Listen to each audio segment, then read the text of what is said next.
Welcome to In Conversation with David Frum. I'm your host, Sean Speer, editor-at-large at The Hub. I'm grateful to be back in conversation with David for another installment of our bi-weekly video and podcast series on the key issues concerning Canadian policy and politics. In today's conversation, we'll discuss Canada's ongoing election campaign, the imminent threat of tariffs from the Trump administration, and how more generally Canadian media, parties, and voters themselves ought to be thinking about Donald Trump and his threats to the country in the context of a campaign. David, thanks as always for joining me. Thank you.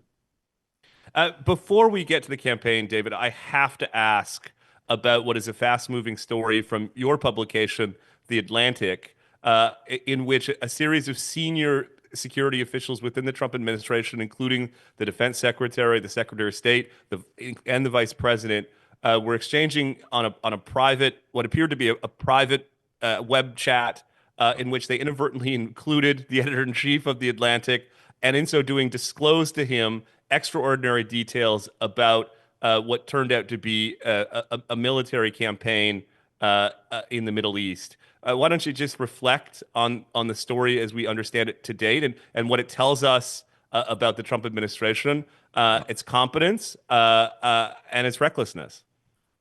So it needs to be stressed, The Atlantic is a very responsible publication that, that with a strong commitment to the ideals of America and to American national security. So when this story originally fell into Jeffrey Goldberg's lap, and it fell, he did not go seek it, it came to him. When the story came to him, he went out of his way, and The Atlantic collectively went out of its way to safeguard American national security interests. The bombing campaign happened on March 15th. Jeffrey had the story March 15th, but he took a week to publish it because first he wanted to confirm that it was true, and second he wanted to check with both Atlantic internal lawyers and outside experts that nothing would be betrayed that was important to the security of the United States. There was a named CIA agent on the chat, a CIA agent named by the boss. Yes. That was redacted. And all the details, including details that we didn't at the Atlantic know exactly how they might be useful to an enemy, but assuming that they might be useful to an enemy in ways we couldn't understand, again, details were redacted in order to say, look, here's what happened. No one needs to know the precise nature of the breach from our point of view. And the Trump administration's response was to say, what must have happened is you must have sneakily infiltrated the chat. Yes. And by the way, none of the information was important. None of it was classified. You're lying about what you reported.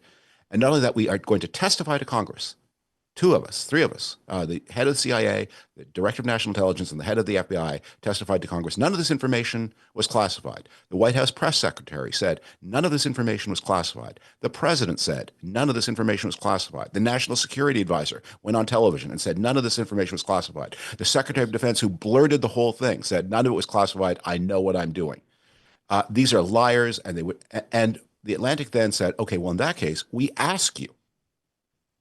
Jeff called this morning, or he called yesterday, said, we asked, would you object if we publish the information? And although there was a little grumbling, since they'd insisted, they said, well, we don't recommend it, but I guess it's not classified.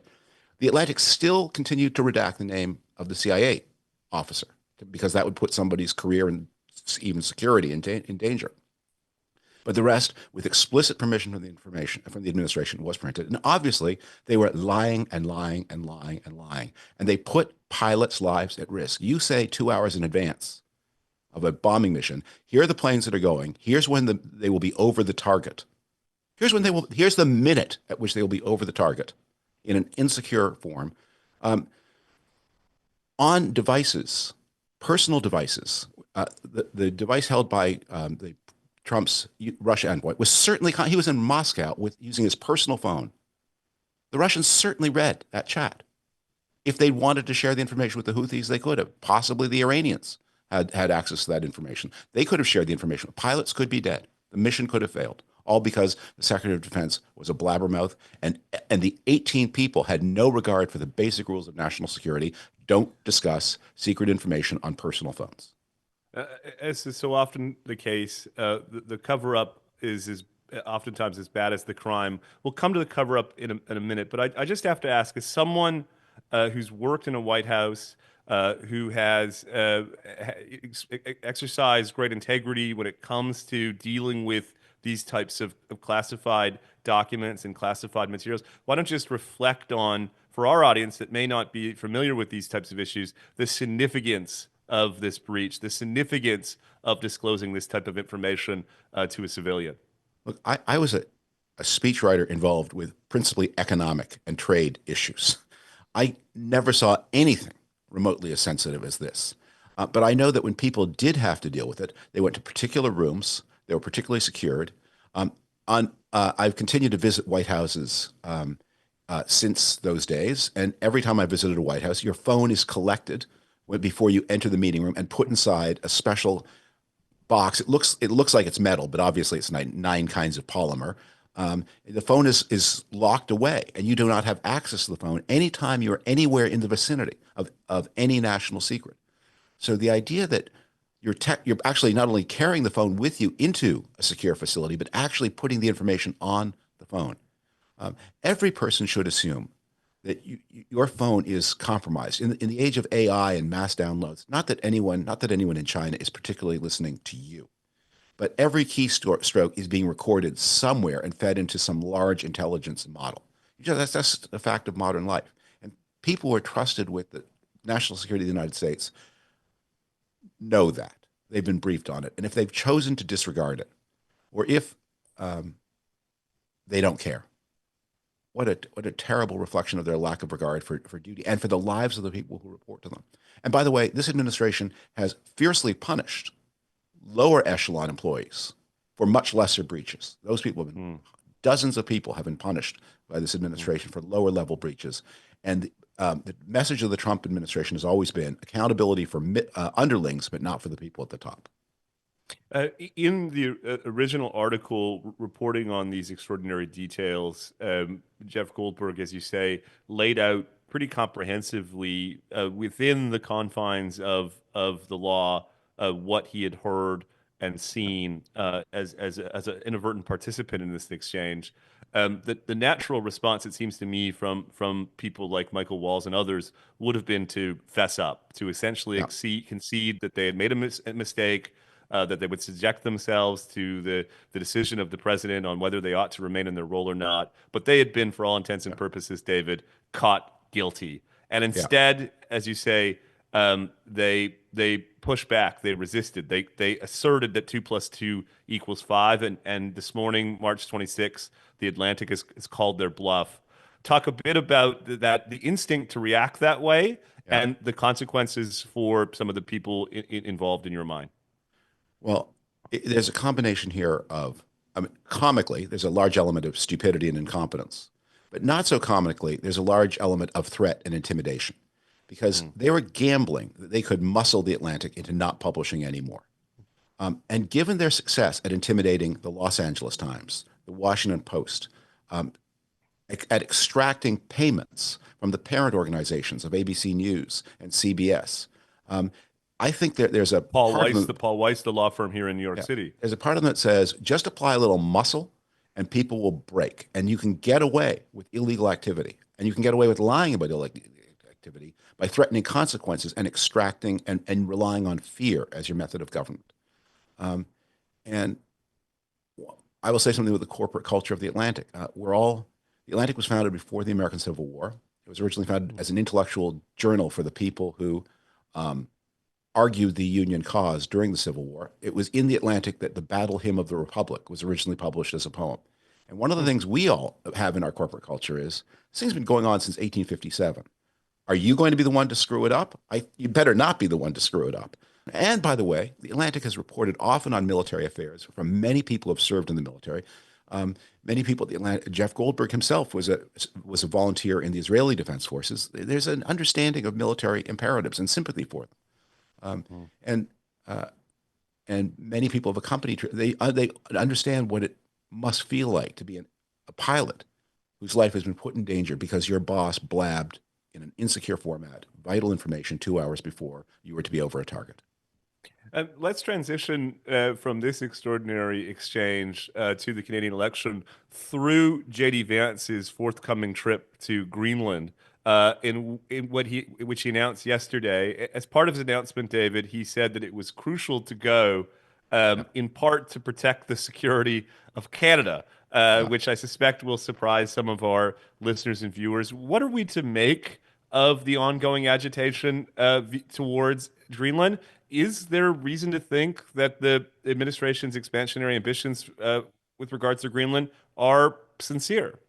Well, as anyone who's played Risk knows, after you get Quebec, Ontario, and the Northwest Territories, you must acquire Greenland to secure the board, or otherwise you will forfeit 6 armies, or is it 5 armies a turn? So that's just basic strategy where they learned at the Trump, they take out the big risk map. Um, an extraordinary thing happened to that projected trip. So the original idea was that the vice president's wife and one of their children was to go to Yes. Greenland to take part in a dog race.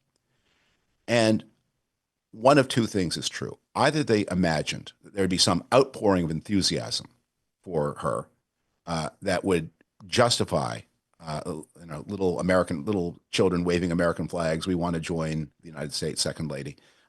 Or I have suspected more darkly, they were hoping for some kind of incident that they could then magnify into a demand for an apology from Greenland, demand for an apology from Denmark, and then begin to muscle up some kind of campaign of intimidation when the apology was, of course, not to their liking. Hmm.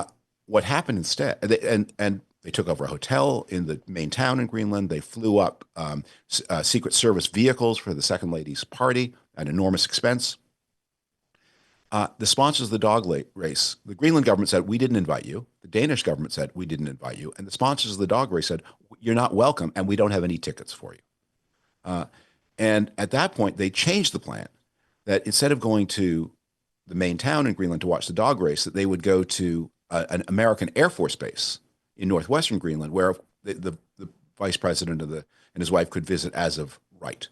Um, and that uh, and that is the change of plan. That meant that they abandoned the hope they would be greeted warmly. They abandoned plans, if they had them, for the provocation, which I worried about. Um, in that sense, the signal scandal may have saved Greenland for the Greenlanders, because if there were plans to do something nefarious, those plans are now going to be suspended. Um, let's turn the conversation to Canada. We, as you know, David, have been in the midst of election campaign for a few days now. For those of us who were anticipating that the Trump administration's threats to Canada, both economically and geopolitically, would loom over the campaign, thus far anyway, the focus has been principally pocketbook issues. We've had competing tax cuts proposals. Today, for instance, Pierre Poilievre has a targeted policy for seniors and their household budgets. That said, next week, in the middle of the campaign, we're going to have an announcement of the Trump administration, ostensibly about tariffs that could be a defining moment in this election campaign. Why don't you just reflect a bit on next week's announcement, what we may anticipate, and how it may influence the campaign in your mind? Well, first, I want to say something about the background context in Canadian politics. So 5, 10, 15 years ago, an observer of Canadian politics might have said, Canadian politics, um, it's not very, it's not proper politics. You have a very nonpartisan electorate that can flow 20 points this way, 20 points that way. You have parties that are routine, that stand for nothing, that could take each other's ideas. That often everyone seems to be saying more or less the same thing at any given moment. Canada is not a properly responsible political system like the United States and Great Britain. I think at this point, everyone's, maybe that was a good thing. I mean, the idea that you have these 20-point movements, that the parties accusing each other of stealing their most popular ideas. I mean, isn't that kind of what you want from your government? Is if the opposition comes up with a popular idea, instead of saying no, never, we will go down with the ship. Why don't we steal it? People don't want to pay HST on the first $1 billion of house. That wasn't our idea, but you know what? People like it. Let's take it and let's do it. And from Yes. the party's point of view, it makes life frustrating and difficult. But from the voters and citizens' point of view, they think, oh, well, we don't have to wait for a change of government to get this popular idea executed. The government of the day will steal the popular idea from the opposition. Um, I remember, I remember a friend of mine commenting on an Ontario provincial election a long time ago. He said, we have the most committed voters of any of the three major parties in this election. No more than half of them would desert us on 24 hours notice. So I think a lot what we're seeing here is a testament to the essentially non-ideological, non-partisan, grounded centrist attitude of the Canadian voter. And I think looking at politics around the world, that comes as a little bit of a relief. And if the voters can swing 20 points away from one party to another and then swing back, they could do it a third time too. So this election is very dramatic. Canadian elections can be very dramatic because the elections matter, the campaigns matter, the arguments matter, the demeanor and behavior of the candidates matter. But I think we can also say the Canadian voter looks like a pretty level-headed person. Yes. Although I would say, David, that that median voter you're talking about has, according to a lot of polls, been agitated ever since Donald Trump first Oh threatened yeah. tariffs in late November and started talking about annexing the country in Well, January. a level-headed person does not worry that there might be ghosts in the basement. But a level-headed person does worry when the president of the most powerful military establishment in the world, which happens to be right next door, says, "We think of invading and conquering your country," and says it again and again. Yeah, that is a legitimate thing to worry about. And of course, when April 2nd comes, if Trump makes good, that will likely have dramatic effect. But what you're seeing that it again testifies, I mean, there are a few flamboyant personalities who have thrown in their cause with Trump, seeking, I think, social media attention or some other personal benefit. But there's not a pro-Trump party in Canada. That the parties are they're going to differ about all kinds of important things, and that does make voter choice meaningful, even if Canadian voter choice is less dramatic than voter choice in other countries. But they are rallied around defending the country's national sovereignty and arguing a little bit about how best to do it. So, in some ways, having lived through I remember the 1988 campaign over free trade, which was probably the most bitter election Yes. of my lifetime. This election, I'm sure, will get hot, but in important ways, this is the least bitter election of lifetime because on the fundamental existential questions, you have so much consensus. Yeah, that's right. The one unknown variable, though, it seems to me, David, is Trump himself. I've been wondering if at some point in this campaign he intrudes himself into the debate. It's funny, you and I have spoken several times over the past year or longer about clandestine instances of foreign interference. Yeah. But what about a scenario where the president of the United States Present on transparently Facebook, and present on directly TV. Yeah. seeks to influence the election outcome through his true social Yeah. site, in which every morning, as leaders are getting out to make announcements in exchange with voters or the media, he says something that fundamentally throws the day into disarray. Under that circumstance, how should our media, the political parties, and even Canadians think about the role and place of the U.S. president in such an extraordinary campaign? Right. Well, and you need one thing that the media and those who discuss the campaign need to keep in mind is Donald Trump's extremely peculiar psychology. Yes. Whereas, because while he wants to influence the campaign, of course, he also hates to be seen in any way affiliated with losing. And so, if one party or the other begins to come out ahead, and we've seen this happen already, Trump will suddenly announce that he favored that party all along. Because what he can't bear is what just happened to J.D. Vance in Greenland, is you try to manipulate someone else's politics, they reject you. In fact, you create a consensus against you that maybe didn't exist before. And Vance solidified opinion in Greenland against the United States and in favor of retaining the connection to Denmark because he was a bully and an overbearing loudmouth. And Trump does that too, but he has a little bit more because he so dreads any association with non-success that we've seen this where somebody pulls ahead and he's, oh, that was the person I liked. And the person who falls behind, well, that person only fell behind because they didn't like me enough. And there may be more rounds of this game. And I think what I would encourage Canadians as a way to understand this is to, in this case, pay a little bit less attention to Trump's daily attempts to position himself as the winner of every game, and to understand the nature of the threat from these tariffs, and from the general lack of respect for Canadian sovereignty. And and also always remember that the geography isn't changing. The United States isn't going away. The goal here has to find a way so that Canadians 10, 20, 30, 40, 50, 100 years from now can continue to live in peace and harmony and prosperity alongside like-minded American neighbors.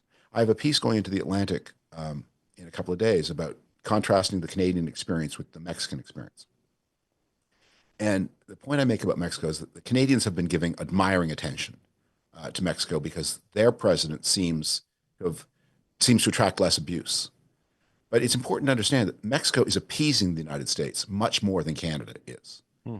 and and can get away with that, or partly because they have much more at risk. They have fewer methods of response than Canada, but also because they're a closed political system.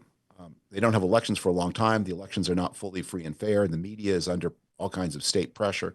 And so, if the president says one thing in public and does a different thing in private, she's got more scope to get away with that than leaders do in a more transparent and democratic system like Canada's.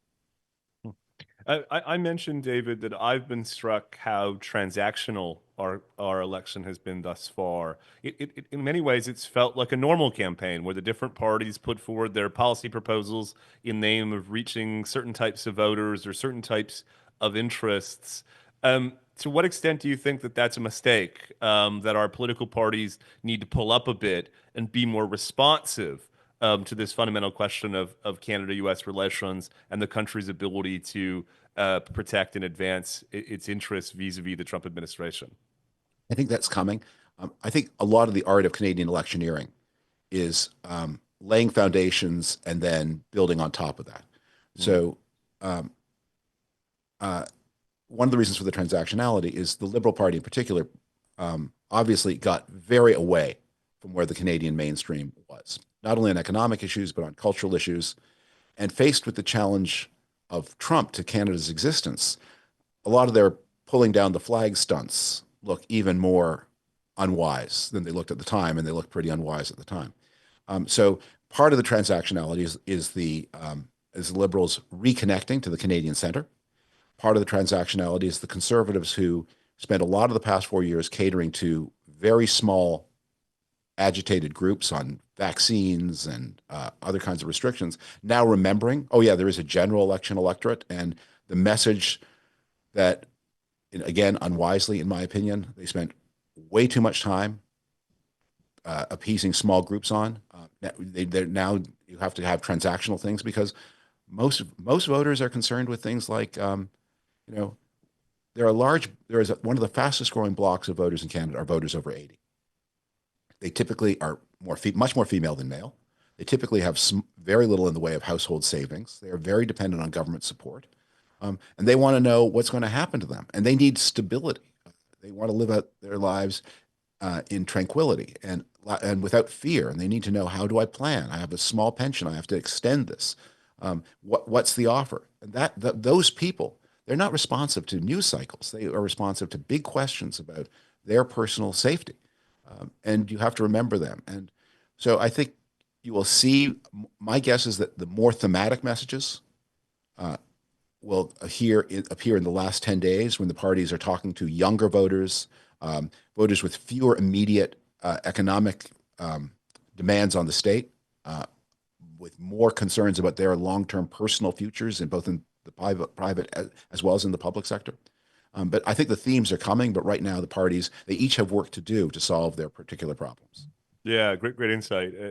I would just say in parentheses, one also wonders if the different parties are holding their fire on some of these other issues until we know precisely what comes out of the administration on April 2nd. If, for instance, we have another delay in the enactment of tariffs on Canada, it may cause the issue to dissipate, and for these pocketbook issues, as you say, to loom larger. The administration is a little weaker than it was 48 hours ago, maybe a lot weaker. And Yes. and the resistance is accumulating. Just on the day that you and I speak, Bloomberg News had a story that the Trump administration was considering imposing tariffs on copper. So copper goes into everything that uses electricity. It's hard to think of a stupider idea than putting a tariff on copper. I mean, let me not belittle these, because they actually do come up with stupider ideas than that all the time. But it's a pretty stupid idea. And when you get the sort of the wave of what are you talking about? A tariff on copper that goes into every piece of electrical wiring in every appliance in every home, in every circuit, in every office building. Are you crazy? Um, that I think it will penetrate even Donald Trump's buffalo head that tariffs are bad politics. I mean, tariffs in general, when you say stand up for America, everybody says yes. When you say you should pay more to wire your office building, Americans say that's stupid. No, we don't want to do that. And that may have some effect on what happens, if anything, on April 2nd. I want to wrap up, David, with the generational point that you made a couple of minutes ago. At the outset, you talked about the similarities and differences between Canadian politics and American politics.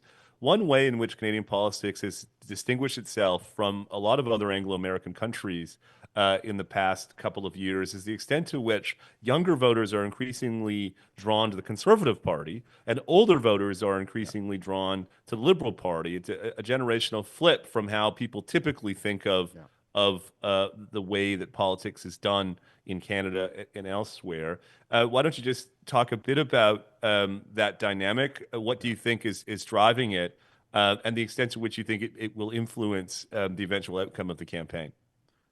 So I'm just going to speculate a little bit because obviously I don't have a, a lot of data on this, and I'm not the kind of person who is expert in this kind of data. But I think two things are going on: a specific thing and a general thing. The specific thing is the people who were young during the COVID pandemic were subject to all kinds of hardships, disruptions of their schooling, um, disruptions to their job, the beginnings of their career. They were isolated without living with someone they loved, probably. So they were more lonely, and they really didn't like that experience. And it was all to protect against a disease where they were not personally much at risk. So the Yeah. safety measures that were adopted during COVID looked like if you were at the time between 15 and 22, those look for you that they were a very, very bad bargain. Um, and if, in retrospect, some of the measures look too draconian, overcautious, then you're extra mad, and so you are extra fed up with authority systems and the kind of people who speak for expertise who tend to be associated with the state, and so you are voting against the party of the state and voting for the party of the right. I think that's a specific thing. I think there's a general thing also, which is as young men and women become less likely to marry, and marriage is postponed, and even partner, we are seeing an ideological gap open between the sexes, where young women are moving more to the left and young men are moving more to the right. But the young men seem to be moving farther and faster to the right than the young women are moving to the left. And so when you aggregate the young men and the slight tilt of young women more to the left and the strong tilt of young men more to the right, um, tilts the whole group in a rightward direction. And uh, I think the first phenomenon will pass with time because COVID will fade into memory. The second is more of a challenge because what we're discovering is it's destabilizing to democracy when men and women don't live together. Because if they do live together, they discover, I have to care about her, she has to care about me.